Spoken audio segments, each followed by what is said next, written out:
Për herë të parë në Shqipëri, për një sëmundshmëri, kemi vlera konkrete, cila është kostoja e sklerozës multiple në këtë rast, kosta ekonomike, kosta sociale dhe situata aktuale e trajtimit të pacientëve. Te ky studim së pari del e qartë, nisur dhe nga statistikat që kemi nga Fondi Barnave të Rrugëzueshme, se sa është niveli i trajtimit në Shqipëri me barna DMT, Disease Modified Therapies, dhe del qartë që shumica e pacientëve nuk marrin trajtim.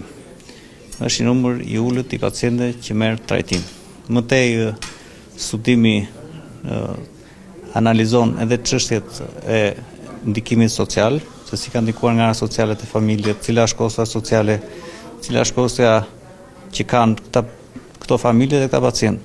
Dhe del në konkluzionin që kostoja e humbur nga mos trajtimi i pacientëve është rreth 9 milionë euro në vit për buxhetin e shtetit.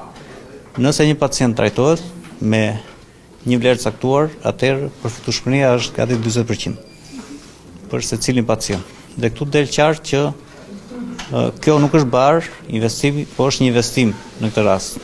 Pra të shpenzosh lek te kjo patologji në këtë rast, veç se fiton dhe nuk humbet.